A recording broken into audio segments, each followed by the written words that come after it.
আশা করি আপনারা সবাই ভালো আছেন। আমার চ্যানেলটা অবশ্যই সাবস্ক্রাইব করবেন আর পেজ থেকে দেখে থাকলে অবশ্যই ফলো করবেন।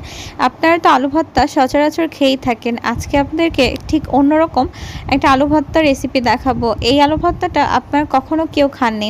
তো চলুন কীরকমভাবে কি করা যায় সেটা আপনাদের সাথে শেয়ার করি। প্রথমে এখানে তেলের মধ্যে শুকনো মরিচগুলো ভালোভাবে ভেজে নেওয়া হলো। তারপরে যে তেলের মধ্যে পেঁয়াজ কুচি আর রসুন ভালো মতো দিয়ে ভেজে নিতে হবে, একদম কড়া করে ভেজে নিতে হবে যেন রসুনটা ভালো ভাজা হয়, কারণ পাটাই ভর্তা কিন্তু করা হবে। এজন্য এই যে দেখতে পাচ্ছেন রসুনটা লাল লাল হয়ে গেছে। পেঁয়াজ ভাজতে কিন্তু বেশি সময় লাগে না, পেঁয়াজটা হয়ে গেছে, রসুনটা খুব ভালোভাবে ভেজে নিয়ে তুলে নেওয়া হচ্ছে। এই যে দেখতে পাচ্ছেন রসুনগুলো তুলে নেওয়া হলো।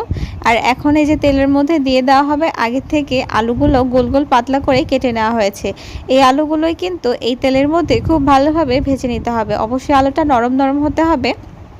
আচ্ছা, ছোটোবেলায় আপনারা কে কীরকম আলু ভাজা দিয়ে খেয়েছেন এবং এই আলু ভাজাটা কিন্তু অনেকের কাছে অনেক ভালো লাগে, অবশ্যই কিন্তু কমেন্টে জানাবেন। এই যে দেখতে পাচ্ছেন আলুগুলোও কিন্তু লাল লাল করে ভেজে নেওয়া হয়েছে। আলুর মধ্যে অবশ্যই একটু লবণ দিয়ে নেবেন, আর ভর্তার সময় আপনারা তো লবণ ব্যবহার করবেনই।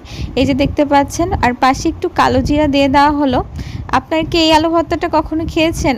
অবশ্যই কিন্তু কমেন্ট করে জানাবেন। এই যে দেখতে পাচ্ছেন কালো জিরা দিয়ে ভালোভাবে একটু ভেজে নেওয়া হলো। কালো জিরা দেওয়ার পর বেশি একটা ভাজার প্রয়োজন পড়ে না। তো এখন সবগুলো বেটে নেওয়ার পালা। প্রথমে শুকনো মরিচ, পেঁয়াজ আর রসুনটা ভালোভাবে বেটে নিতে হবে, যেহেতু এইগুলো একটু শক্ত শক্ত হয়।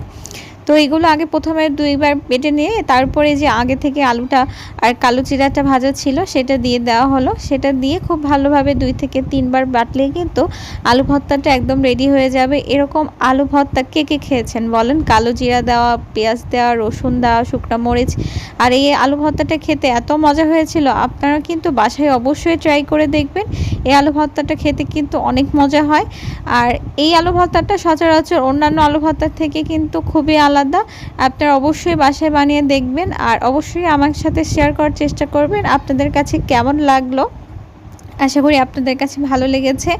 সবাই ভালো থাকবেন, সুস্থ থাকবেন। আল্লাহ হাফেজ। এবং অবশ্যই আমার চ্যানেলটা সাবস্ক্রাইব করবেন এবং পেজটা ফলো দিয়ে রাখবেন।